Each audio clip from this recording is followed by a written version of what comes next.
Hi everyone, I'm Stephen and welcome to Watch Out.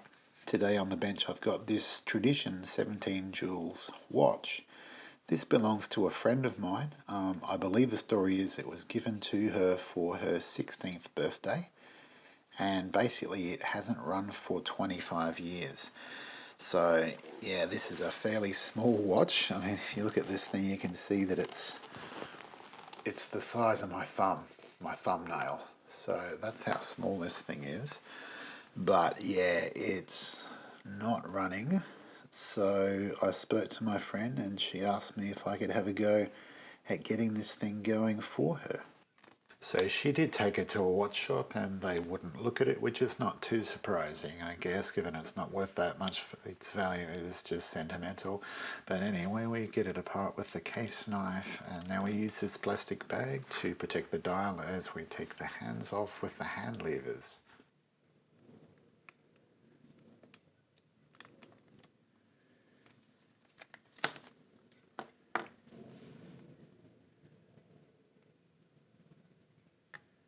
I've got this little box with this thin film of plastic just to protect the hands, keep them nice and safe.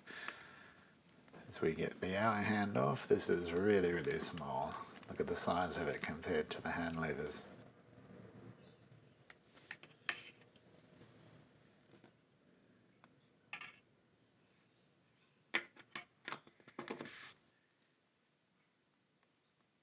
Now I look at this back of the case to come off. Just comes off like so, and we can see the movement.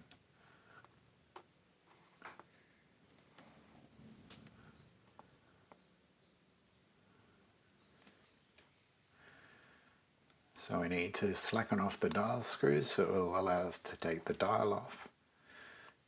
You see there's evidence of watermark on the dial itself, so I have actually had a peek already and I know that there certainly has been water inside this watch.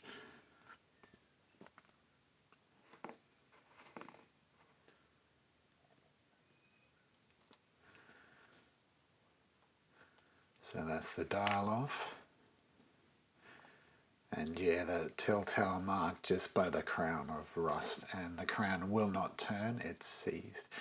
So we take the screw off for the balance cock that will allow us to get the balance out.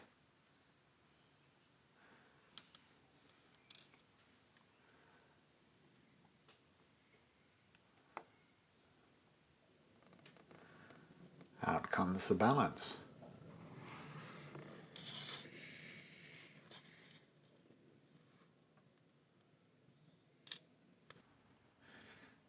So the problem here is I don't know if there's any power in the watch because the keyless works is rusted up.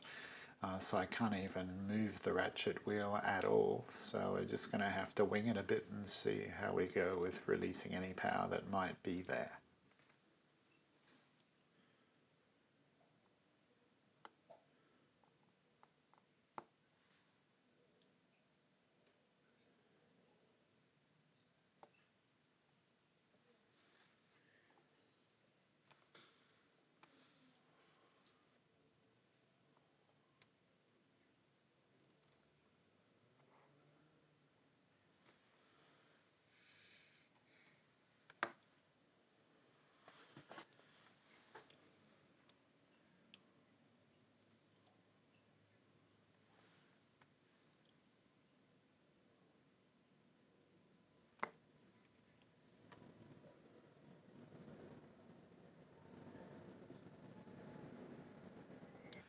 So we can see just underneath the balance the caliber number.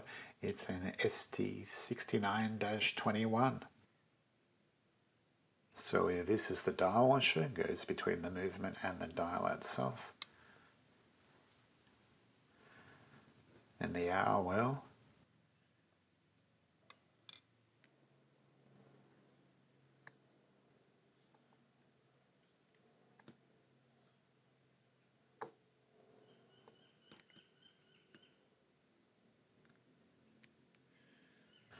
So just starting to disassemble the keyless works now.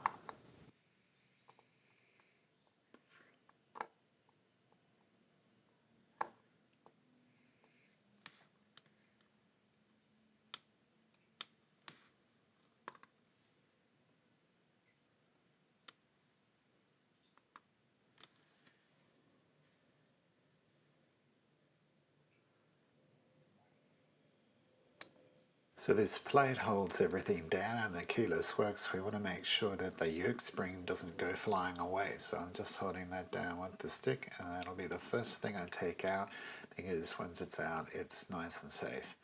So that's the yoke spring.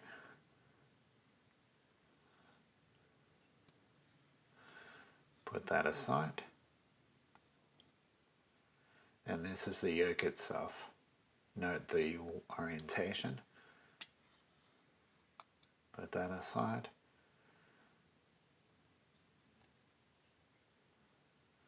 This is a minute well.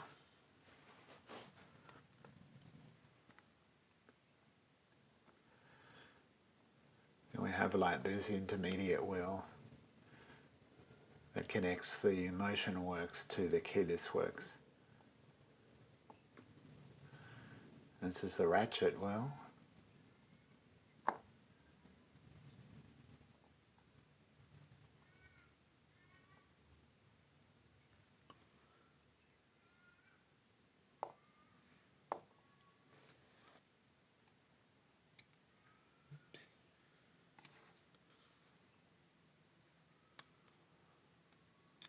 I like to group the parts together in the parts tray, just makes it a bit easier for me while I'm still learning to know what's what.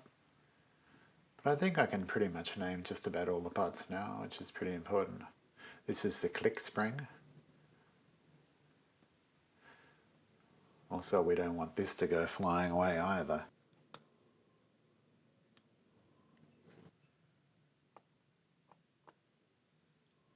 This is the crown wheel, which is reverse thread. It usually is reverse thread. And see how short the thread is. It almost looks like it's been sawn off, so it doesn't fail underneath.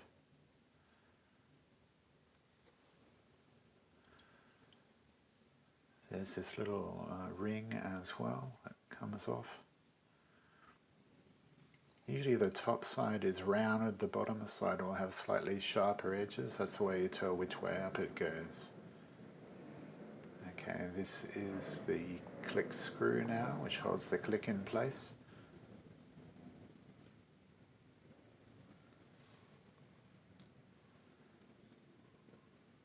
And that's the click.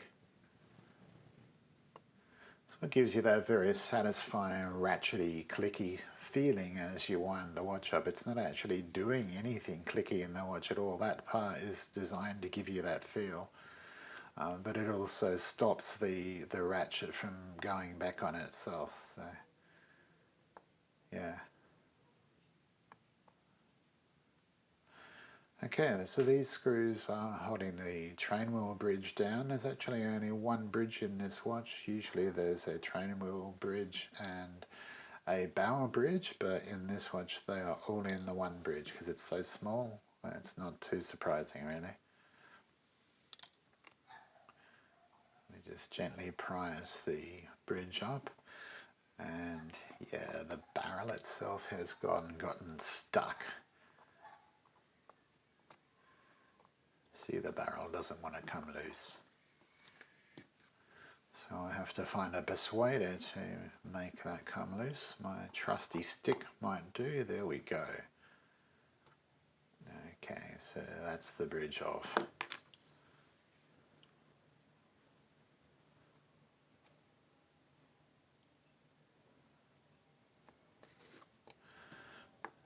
Now we can get the barrel itself out. And we can remove the trainer wheels. That's the escape wheel with the funny tooth. Fourth wheel.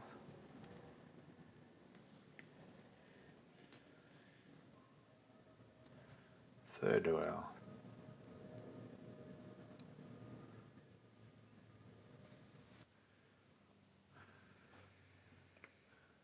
There it is. Funny little slot that this has got to come through to get this out.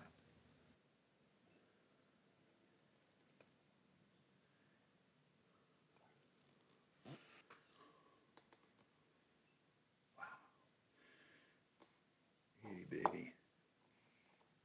Look at how small that cannon pinion is, and the entire movement is compared to my cannon pinion remover tool. That is just unbelievable. But anyway, it seems to have done the trick first go. There it is. And now we can get the centre well out with the cannon pinion off the other side. You see that extended pivot? That's where the cannon pinion goes. Okay, this is the screw for the setting lever.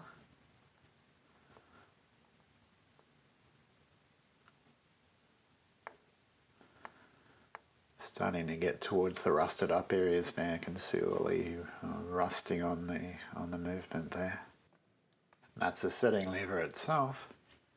And that is everything out except for the stem, the sliding clutch and the winding pinion, which they are kind of rusted in. I just can't get them out. The winding stem is completely seized. If I try to force it, it's going to break for sure. So I'm going to have to work out a way to get this out. Not sure just exactly how I'm going to do that. Yeah, the winding pinion is free, which is something. The sliding clutch is free also, so it's the stem that is rusted in, so I'm going to have to find a way to get that freed up somehow. So I soaked this overnight in rust penetrant and it has freed up the crown.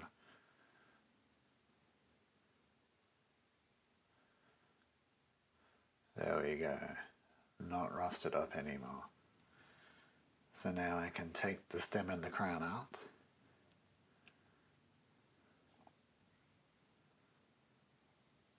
Sliding clutch and winding pinion out.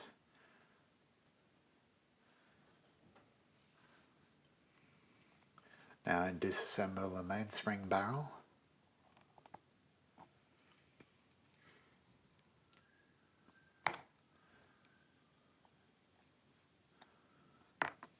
Off comes the cap.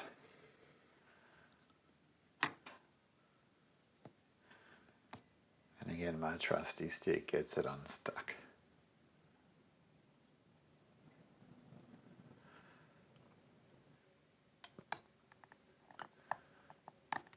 Free up the arbor.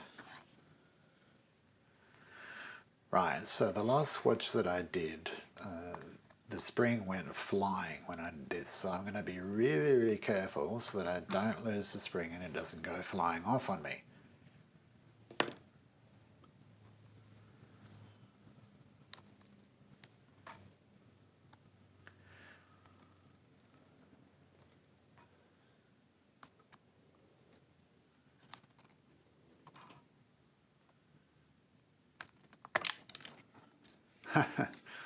Well, I didn't lose the spring.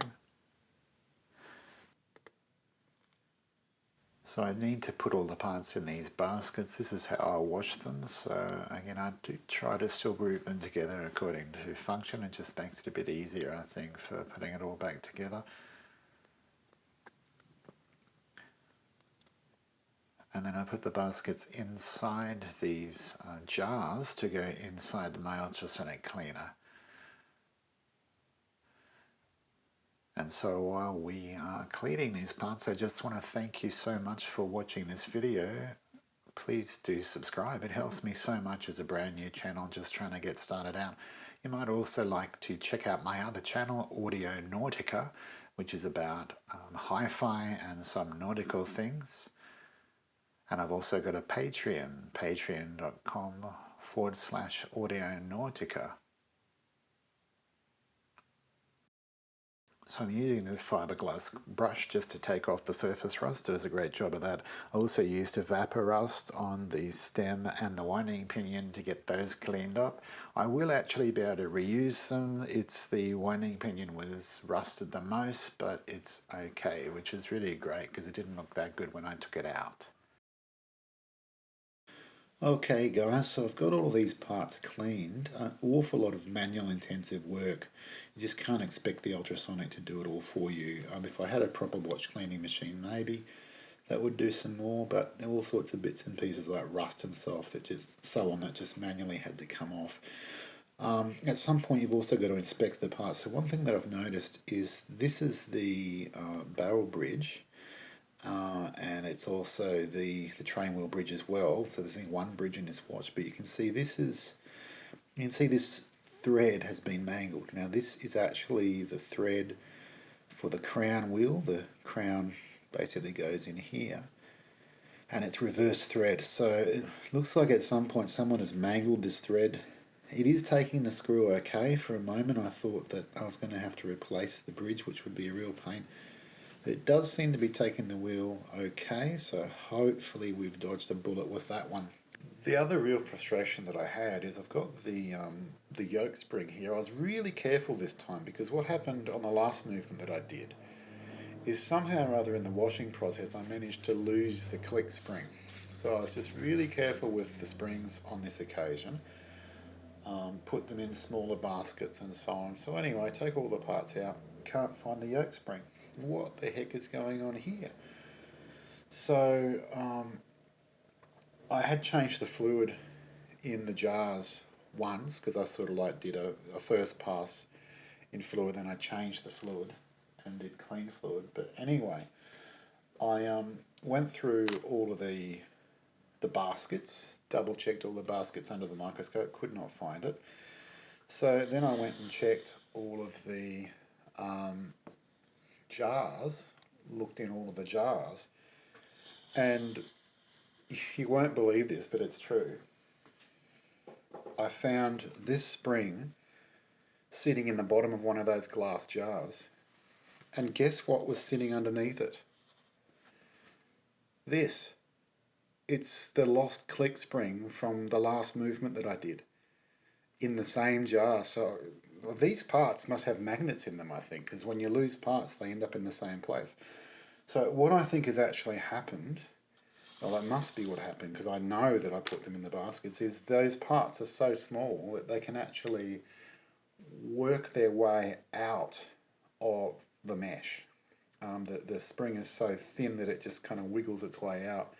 So I need to get some super fine mesh baskets, because it's happened 2 movements in a row now. It's guaranteed to happen again. So having cleaned up the plate, we can just finish off the last few things with this. We've got this little capsule here, which I think is for the 4th wheel if I'm correct. So we need to clean this because we haven't cleaned under there. And we'll also oil that at the same time. Rodico is fantastic for picking up tiny little things. So just give that a bit of a cleaner with one dip, which is a specialized cleaning solvent for jewels. Just a bit of a rub with the pegwood like so.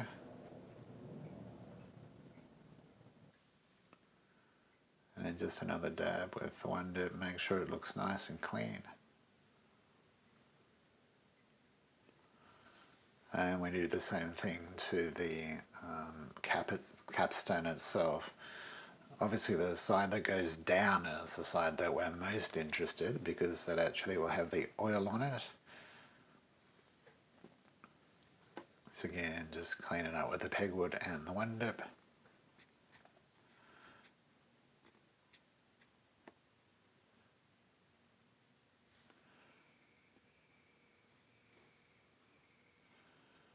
And just put some oil on.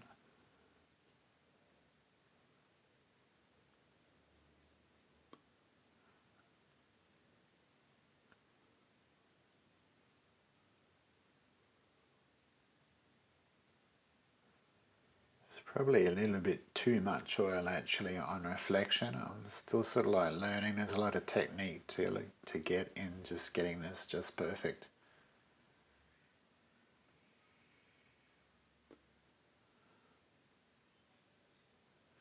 So we just carefully put this cap back in place. The screw is so tiny, and it actually looked like the head had been mangled as well. I'm not sure if you noticed that. Don't know how that happened. It certainly wasn't me. It was like that. But fortunately I was still able to remove the screw, and so we should be able to screw it down. There it is. Yeah, see how that's mangled. And we just screw that back down.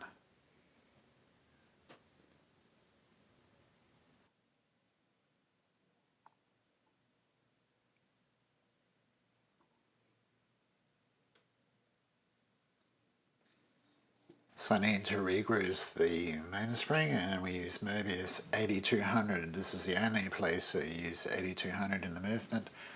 Look, this is one technique, but to be absolutely honest, I think I have got way too much oil on this, and I would not do it this way again.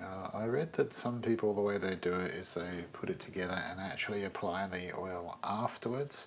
I think I'll try that next time because I've just really ended up with too much oil on this. So using the mainspring winder, so obviously I am reusing the mainspring that I took out of the movement. If you buy a new mainspring, which some people like to do, then you don't need to use the winder. But if things go wrong and the spring comes out of the barrel, then you need to wind it up anyway. So I think having a winder of some sort is a good thing to do. Okay.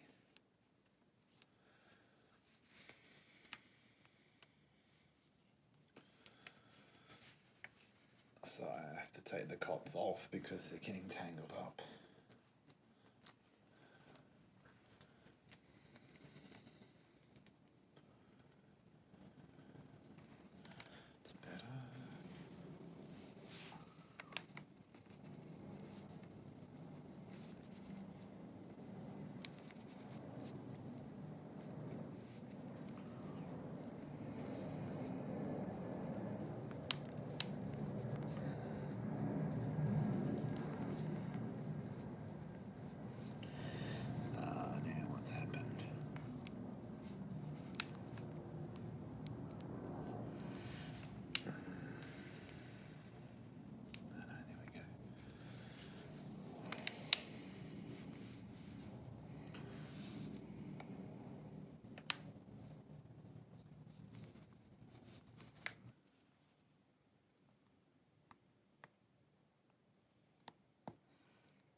That's it.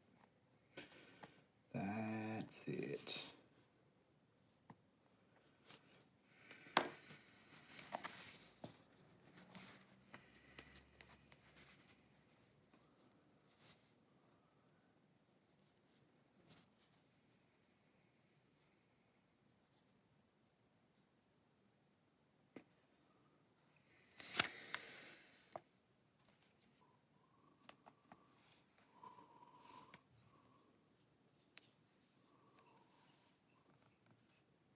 All right, moment of truth.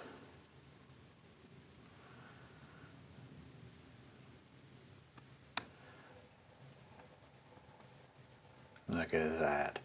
This is a moment that I wonder is worth every penny. But yeah, definitely an overabundance of grease in that. So I need to do much better next time, I think. Okay, we put the arbor in now.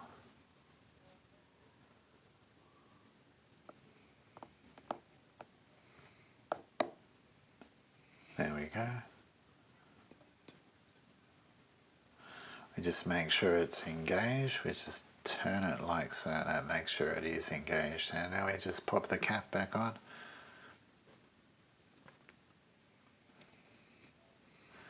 Just give it a press down with the stiffest tweezers I have, and that pops it back into place. Okay, so now we can start putting things back into the main plate, so we can put the barrel in now that we've reassembled the barrel.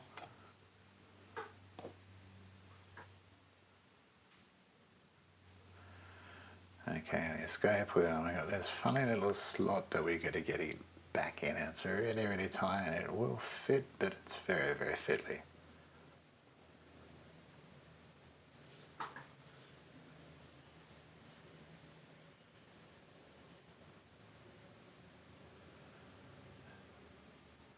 There we go.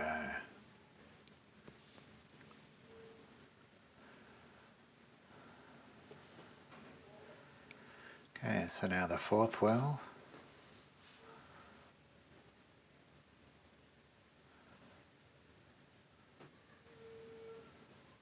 See how it engages with the escape well.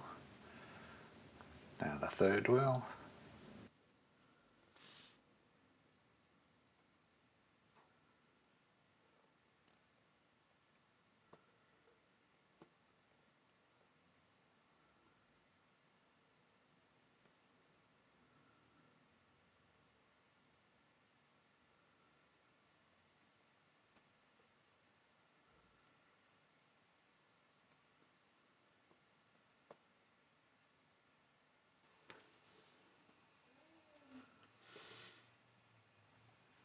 And finally the centre wheel.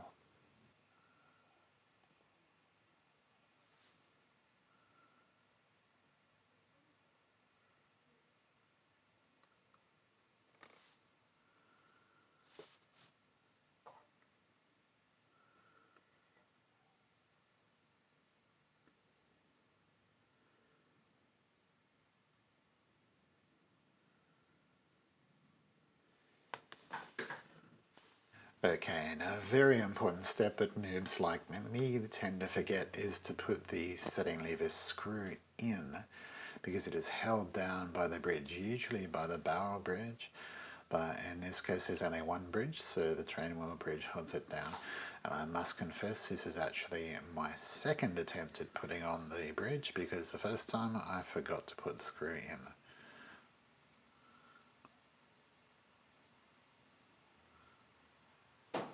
So we just sit the bridge down like so. Look, some people seem to be able to manage to drop it on and magically get all the pivots to line up all at once. I've kind of given up trying to do that, because I've just found that it's quite easy actually just to manipulate them like so with the fine tweezers and number 4 tweezers. Usually I can get the center wheel engaged as I drop the plate on, and then I just physically manipulate it like this, looking through the microscope, because I can actually see the end of the pivots and just move them until they pop into the holes.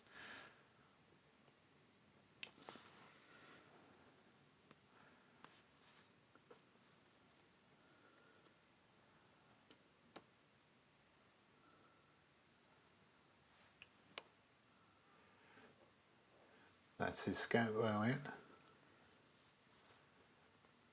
Third wheel is in, the fourth wheel is in, they're all in.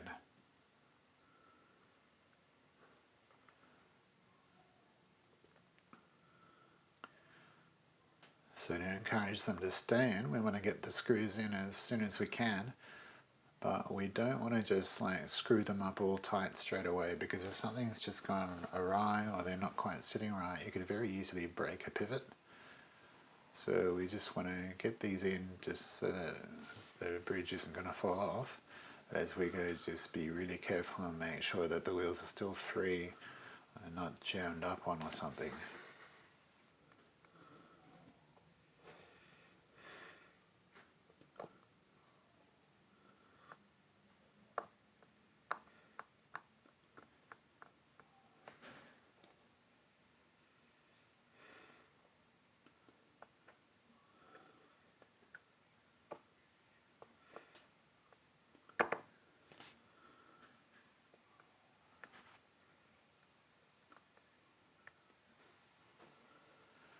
Yep, still free.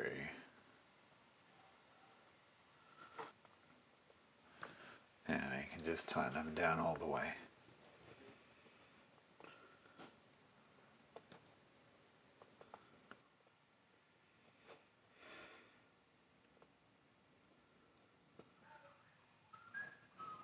Okay, I'm going to commence oiling a movement now. So this is the mainspring barrel.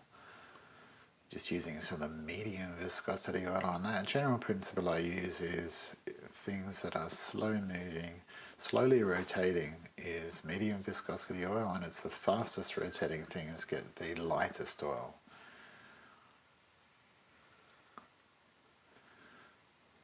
So center oil.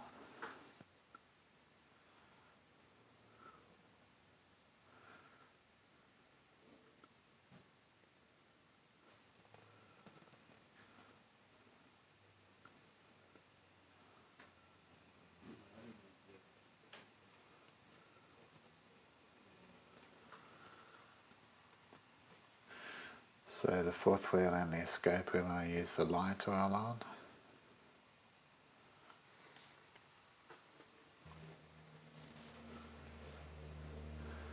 Now we need to do the underside of the movement. So this is the extended pivot of the center wheel, the medium viscosity oil. And now this is a bit tricky. Look at those recessed down there underneath the escape wheel.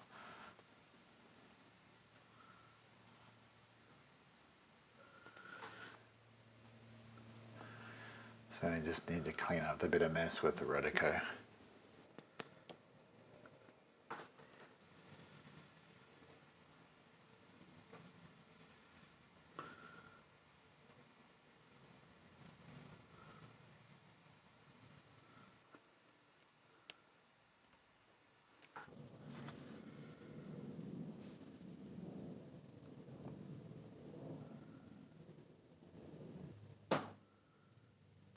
Okay, this is the click spring,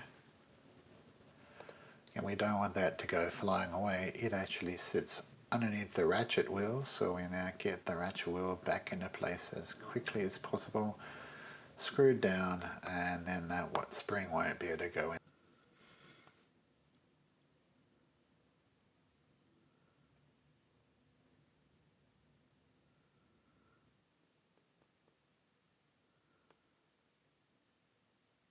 So you remember there are two screws that look the same, but they're not the same. The ratchet screw and the cramwell screw. This is a ratchet screw, obviously.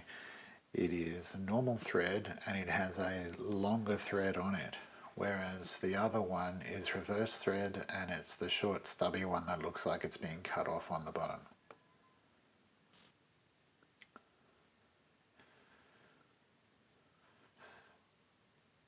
Bit of medium viscosity oil for where the click is going to sit. Also just a bit on the spring itself.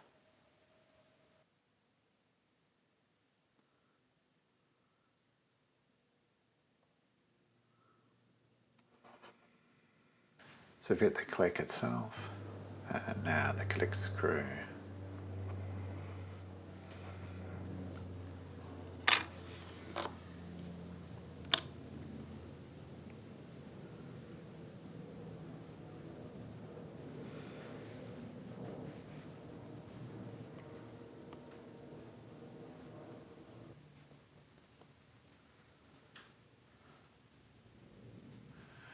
So we can see the click ratcheting the way it's meant to.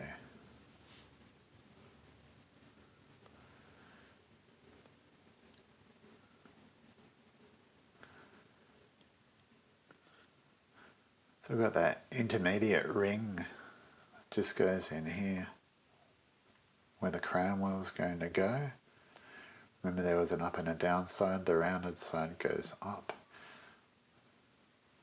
Now the crown wheel itself goes on and we make sure we mesh the teeth.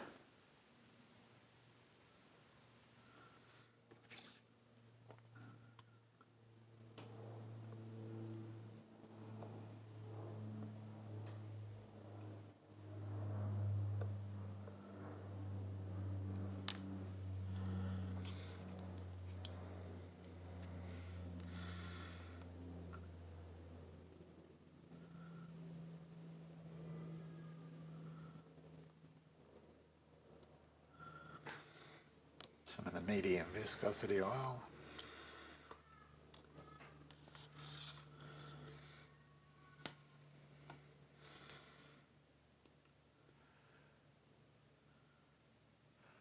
And now that's the reverse thread screw.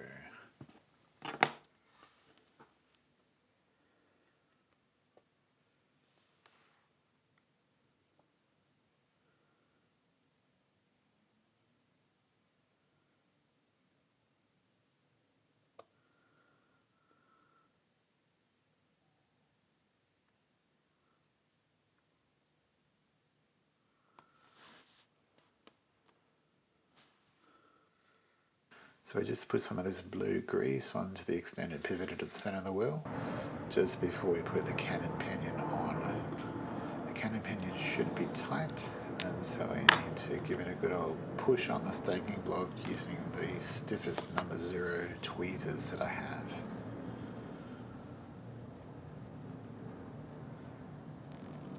Click. So I had a lot of fiddling around trying to get the setting lever installed with no success. So this is what ended up working for me, was to use the Rodico as a vise and hold the movement up and just screw it in like so. Oh, would you look at that?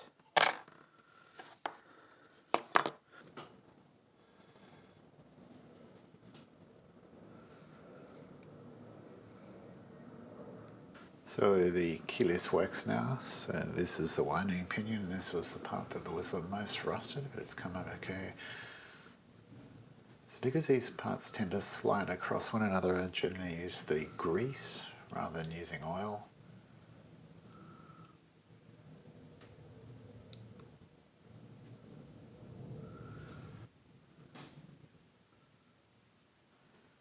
just get these guys in where they need to be.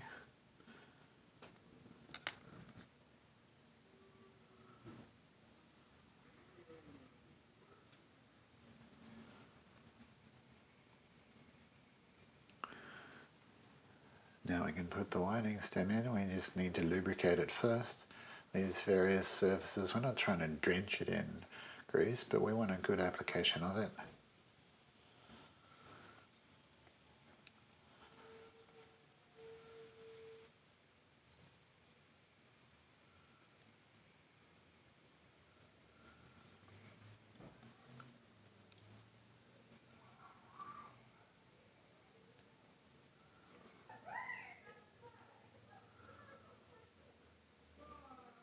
Pop that in there like that.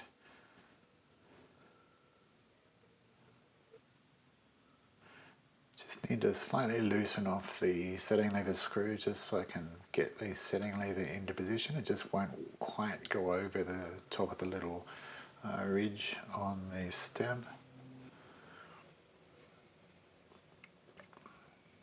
There we go. See how it's sitting in that little groove in the stem? That's where it's meant to be. We just tighten it up to make sure that it doesn't come out again. And now we can just start putting the rest together. So some medium viscosity oil.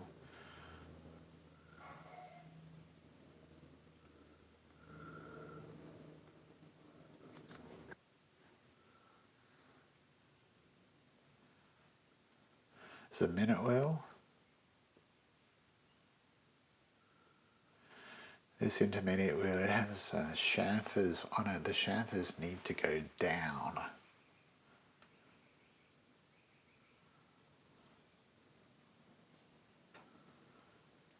Like so.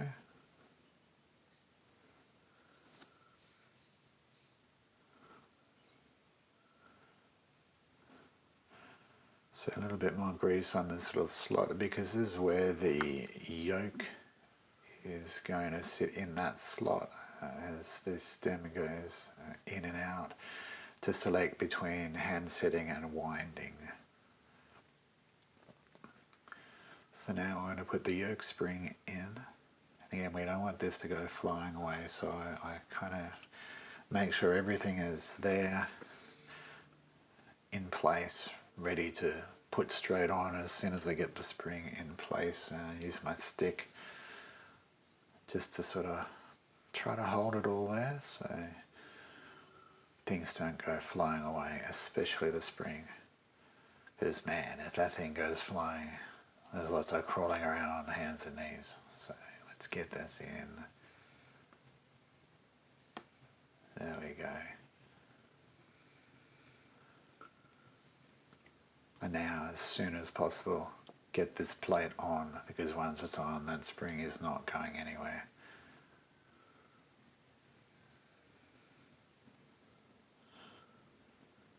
Okay, I just need to engage the setting lever spring with the setting lever, like so. Bit of grease because I've got a lot of friction there. That's what gives you that really satisfying kind of click as you pull the crown out. Which hopefully you'll see in a tick if I've got this right.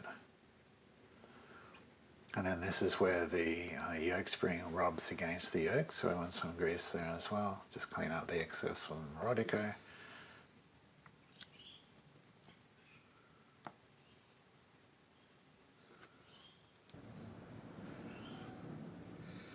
And yeah, now I've got these screws, 2 screws that hold this plate on. Oops, 1 screw maybe? No, I did find it.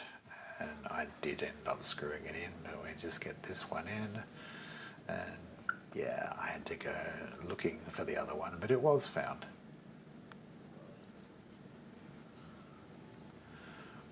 And there you go. That is what the keyless works is supposed to look. And I'm so pleased with this, because remember, this was rusted up, totally rusted up. Couldn't even move the crown at all.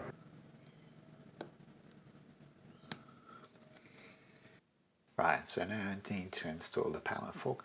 I should note this is not cleaned the same way as the others. I clean the other stuff in IPA, isopropyl alcohol. If I clean this in there, those jewels that you can see on the end will fall off because they're basically held on with, I think, like a shellac or something like that.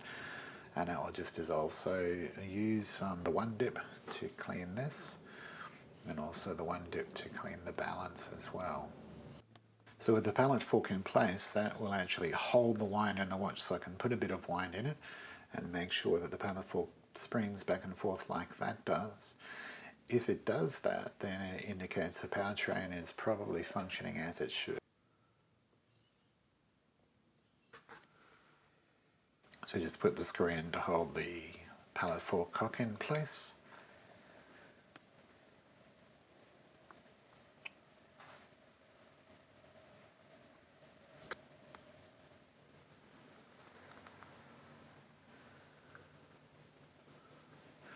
Okay, so now we need to lubricate these stones. This is the exit stone on the pallet fork. So we're actually attempting to lubricate all the teeth. So what we do is we put some oil on the end like that, and then we do this. It does this because we've got some power in the watch, so when we move the pallet fork back and forth, the escape wheel will rotate around, and so we're trying to get a coating of oil onto each one of those feet that looks a little bit like a shoe. And so there's a special oil that we use this. It is only used here. This is the only place it's used in the watch, nowhere else. It's a bit too much oil. So I'm not going to do all of this on camera, but it's very fiddly. I just wanted to show you what's involved in doing this. A lot of YouTubers don't show you this at all. You can see the value of the microscope.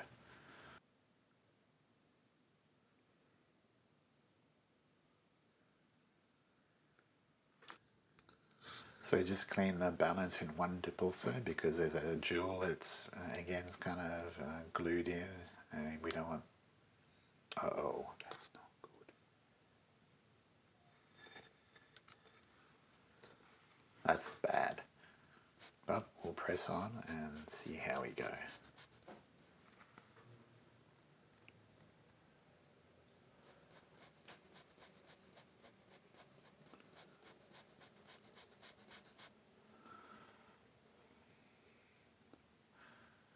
Okay, this is the part of this reassembly that makes me the most nervous, because I think it's the most difficult.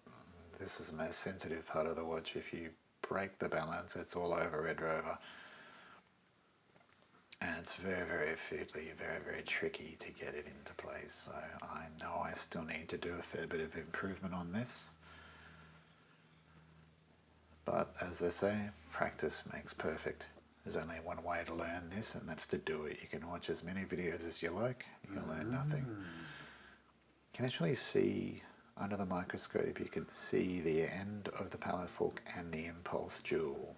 So this hasn't quite worked, and you would never do this. Well, I know I did it, but you really shouldn't do this. But I think even now I can kind of see that the writing's on the wall for this balance. I'm going to press on and see how I go. But yeah, you can see that because I haven't put it in correctly, things are where they are meant to be, but the impulse jewel has not engaged with the pallet fork. And it will if I actually just move the pallet fork over to the left of screen. But this isn't the way to do this. And it's really interesting to see it under the microscope though.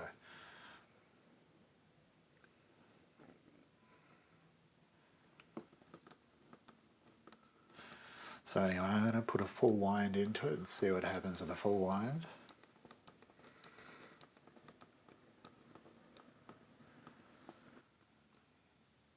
And you can see it is running, but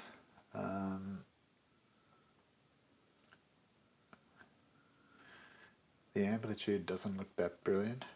It doesn't look all that happy, to be honest. But I think it's also important not to jump to conclusions before the watch is fully serviced. I haven't oiled the jewels for the balance. So really that's the next thing to do before coming to any conclusions as to what might be going on. But yeah, you can see that the amplitude is way down, which is not a good sign. Also, you look at the oscillation of the hairspring itself. See the way they're kind of like bunched together? That's a sign that the hairspring itself is not happy. So anyway, we need to oil these stones, so we just release these little brass springs. Move those out of the way. And the good old magic Rodico to pull the jewel out, like so. Now you're looking at the end of the pivot. Get in the one dip. Give it a bit of an agitate like this, just a bit of a clean, bit of a rub with a pegwood just to, get anything that's gooped off. You can tell just by looking at it whether it's clean or not under the magnification. And this is the capstone. To make sure that's nice and clean. Again, the side that matters is the side that faces down. Some of the lightest viscosity oil. We want a nice puddle in the middle, and it needs to stay in a puddle and not go to the edges, and not too much. That was perhaps even a little bit too much oil. Reassemble the jewel and pop it back into the hole. And of course it would choose right now to get stuck to the tweezers. So I'll just push that off with my oiler and we'll pop that spring closed.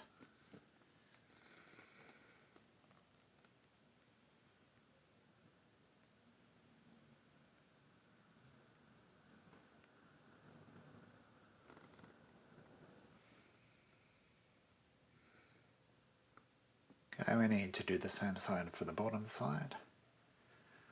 So when they talk about Inca block, this is what they mean. So basically that means the jewels can actually move because of those springs. So if you drop the watch, instead of the pivot snapping off, which is what used to happen in the golden days, the jewel can actually move, which kind of absorbs the shock. So again, the same thing here, give it a clean in the one dip. Flick the jewel away. And there you can see under the microscope just how small that is in the bottom of the jar, and also how much rubbish gets into the jar quite quickly. So I really need to give the jar itself a bit of a clean out. Bottom side of the capstone, that's what we want to be clean. So the dome side is usually the top. You need to check these things before you take it apart. The flat side is the bottom. Put it back together.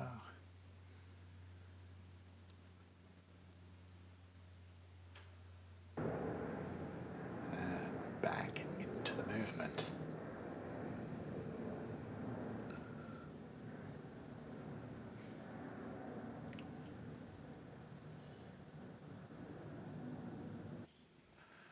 And we just put that spring closed again.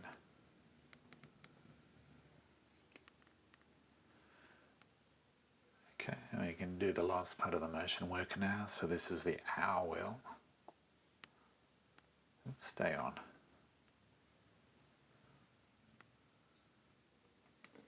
And then this little brass dial washer. That's the last thing to go on before the dial itself goes on. The dial is a bit rough, but honestly I don't think I'm going to be able to do anything with it. Just give it a bit of a go with the Rodico, see what happens, but I'm still quite dirty with myself that I destroyed the dial on the last watch that I did. So I'm not going to make that mistake again, and yeah, so it hasn't really made any difference, but that's okay. I mean, it's still quite visible and so on.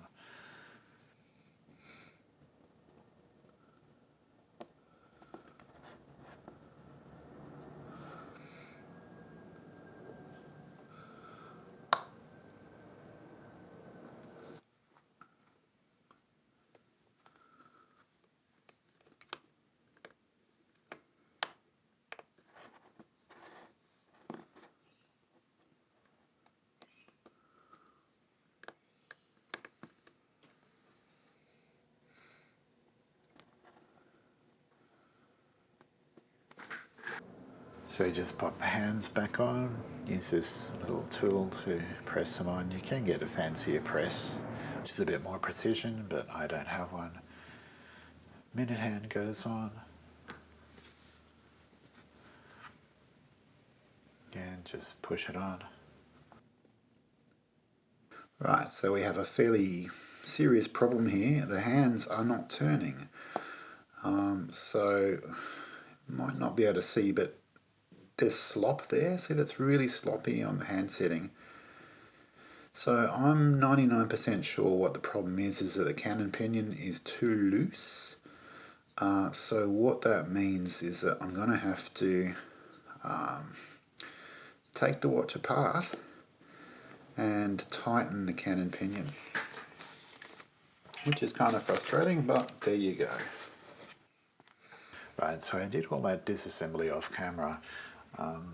Practically, to use the cannon pinion tool, I'd have to completely disassemble the watch again. However, the problem is it's too loose, so if it's too loose, I should be able to do this. Just being very, very careful, because it is possible to damage the cannon pinion. Look at that. There it is, off. So I'm actually modifying, shall we say, one of my oilers. I actually only ever used the smallest oiler. I haven't really used the other ones, so I've never used this one. So I'm just turning it into a kind of like a very fine steak. So when I put the cannon pinion on that, like so, right.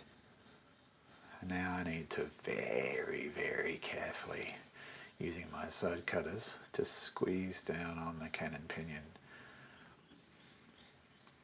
just to make it a little bit tighter when it goes onto that pivot.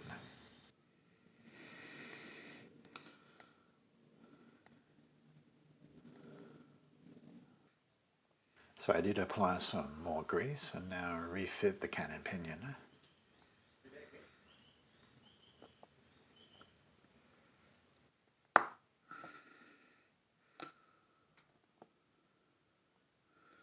It was a good solid click as it went on. So now it's reassembled, but is the minute hand moving?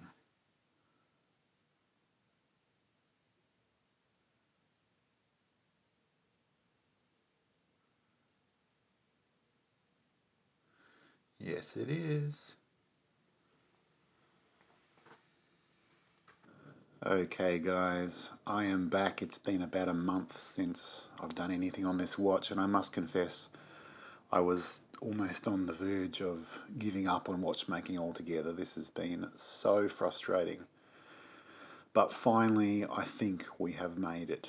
This has been running overnight. It's kept pretty good time. But yeah, the last step, it just wasn't running properly. And I'm pretty sure the reason it wasn't running properly is because yours truly here managed to drop the balance at least twice, which is really, really bad. The balance is the most delicate part of the watch, and it's just so easy just in the process of dropping it to put a kink in it or something, and once that happened, that's it. So the problem that I've got is I'm working under the microscope, which is great most of the time. Thing is that things are only in focus at one point in the X dimension, if that makes any sense. So trying to move something from the table top to where the watch is in the movement holder, I can't actually see it on the tabletop because it's out of focus. And also, because I wear glasses, I can't see anything without my glasses, but I don't wear the glasses for the microscope. So if I look away from the microscope and I'm trying to pick something up, I can't see anything. And also I think it's just practice too, in terms of, you know, technique and getting the balance fitted into the watch without dropping it. So also you may have noticed is that this little screw here was missing. This screw is what holds this stud, which is the end of the balance of the hairspring, this is the end of the hairspring here, just connected to this stud which goes up in here. So in the balance cock that was in this watch, this screw was missing. So the reason why it's been a month since I've done anything on this watch is I ordered a junk movement on eBay. I also ordered a new old stock balance complete, and the balance turned up a couple of weeks ago, but the junk movement only turned up yesterday. So also in the process, so I had to go yesterday in just trying to take this stud out, and what I did is I ended up breaking this arm off altogether. So in the junk movement, the jewel was missing, so I transferred the jewel out of the balance cock that was in this movement into this balance cock, which is the one that was out of the junk movement. And I didn't actually change the balance. I just put in, this is the balance that was in the junk movement, so I didn't use the new old stock balance. So I put this in, and bang, the watch just sprang to life, and you can tell just by looking at it. You know, it's good. It just looks the way that it's supposed to be. So that's really encouraging. So I've just got to put this thing back together and do a proper regulation, and I did an initial regulation yesterday. Just got to do a proper regulation on it, but I think it's pretty close, and go from there. So here we are on the time grapher, and I'm pretty happy with these results. Speed error less than 1 millisecond. Amplitude, good amplitude. The rate, it's only gaining a little bit per day. So I think for given the state this watch was in and its age, I'm really pleased with these results. Okay, so I'm really pleased to say that this watch is together in one piece and running. After all the frustration, this is so satisfying. Of course, this is the point we want to get to. My friend will be over the moon. As I said, the watch shop refused to even attempt to repair this. It's been sitting in a drawer for 25 years not running, and here it is now running beautifully. The case is fairly beat up. There's not that much I can do about that. I'm not even really sure how I would go about getting a replacement crystal for that. Needless to say how to fit it. It's probably glued in or something. But that's okay. It's her watch. It's running. It was rusted up. Couldn't even be wound. The winding stem was seized. And now all of that's been resolved. It's been totally stripped down, serviced, properly lubricated, put on the time grapher and regulated, and now it's running well. Thank you so much for coming along on this video. Please like, subscribe and share. It means so much to me as a new channel trying to get that subscriber base. It just helps me so much. I've also got a Patreon if you like my work that supports both of my channels. Patreon.com/Audionautica. And I got a couple of other watch projects that I want to work on as well, so make sure you've got those notifications turned on. I look forward to seeing you on the next video, and watch out.